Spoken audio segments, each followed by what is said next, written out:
Assalamu alaikum wa rahmatullah.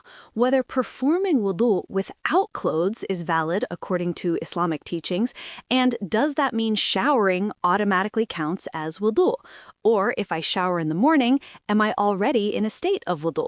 Today we're diving deep into that question because the answer is more nuanced than a simple yes or no. There are layers here that directly affect your daily Islamic practice. Let's begin. Bismillahir Rahmanir Rahim. Honestly, one of the most common misconceptions.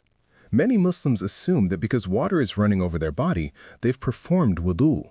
But that's not how wudu works according to the Quran and the Sunnah of the Prophet, peace be upon him. What's the actual misconception here? The misconception is that the physical action of water touching the body is sufficient for wudu. In reality, wudu has two critical requirements that are often overlooked. First is niyyah, your intention. The authenticated hadith reported by al-Bukhari that deeds are considered by their intentions. You cannot perform wudu accidentally or passively. You must consciously intend to perform wudu for the purpose of prayer or maintaining ritual purity. So intention matters. That's the first pillar. What's the second? The second is Tartib, which means order.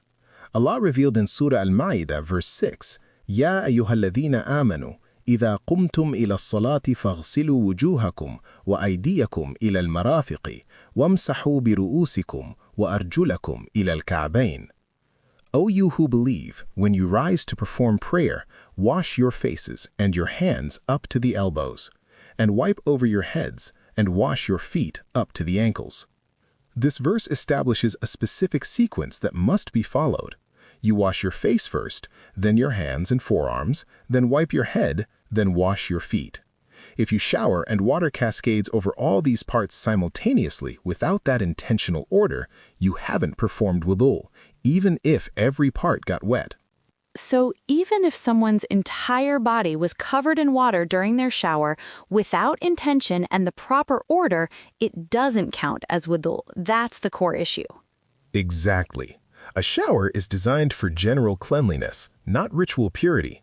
The intention and purpose are completely different. Now, here's where things get really practical. Many of us use products like shower with shampoos, conditioners, body washes. Some of these contain silicones and other ingredients. If someone has product residue on their skin or hair, can they still perform wudu in the shower? This is such an important question. The ruling comes from Islamic jurisprudence across all schools. Any substance that creates a barrier, preventing water from actually reaching the skin or hair, invalidates wudu. It's not about the substance existing, it's about whether it stops water from making contact. Can you give us examples? Yes. The scholars mention nail polish as a clear example of a barrier that invalidates wudu. If you apply waterproof nail polish, water cannot penetrate it.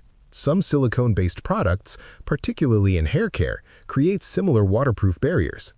Dimethicone and dimethanol, common ingredients in shampoos and conditioners, can create a coating that's difficult for water to penetrate. So someone using a high-quality conditioner with silicones needs to be careful. They need to be aware, yes. The practical guidance scholars give is this. If you apply a product before wudu, ensure it doesn't create a visible, waterproof barrier. Some high silicone conditioners do. A simple test is to apply a small amount to your hand and splash water on it. If the water beads up and rolls off rather than wetting the surface, that product likely forms a barrier. What's the practical solution for someone with this issue? There are several approaches. You can rinse your hair and scalp thoroughly with plain water before making wudu to ensure any product barrier is removed. Or, strategically, you can apply leave-in conditioners after you've completed your farid, the obligatory parts of wudu, rather than before. Some scholars recommend using water-soluble, non-waterproof hair products. The key is ensuring water reaches the skin and hair that must be washed. This is actually a very real barrier Muslims face, no pun intended. Many of us are conditioned to use these premium products. The good news is there's a practical solution. Absolutely. Islam doesn't ask you to abandon personal hygiene. It asks for intention and purity.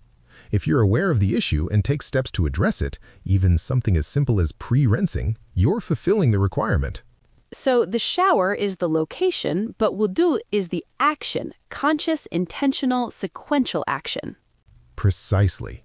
And because of the practical challenges we discussed, water barriers from products, the difficulty of ensuring proper sequence under a shower spray, many scholars recommend performing wudu at the sink when possible, where you have complete control over each step. This has been incredibly clarifying. So to recap for our audience, showering does not automatically count as wudu. Wudu requires intention and a specific order. Water barriers from products can invalidate wudu, but there are practical solutions. And while you can perform wudu in the shower, doing it at the sink gives you more control to ensure you're fulfilling all the requirements. I'd add one more thing. Don't be discouraged by these details. Islam is practical and merciful. The Prophet, peace be upon him, said, "The lawful is clear and the unlawful is clear, and between the two of them are doubtful matters." If you're uncertain whether a product creates a barrier, err on the side of caution. Rinse it away or perform wudu at the sink. Your sincere intention and effort to get it right is itself rewarded by Allah. So remember, intention and order are what make wudu valid, not just water running over your body. Thank you all for watching. Assalamu alaikum wa rahmatullah.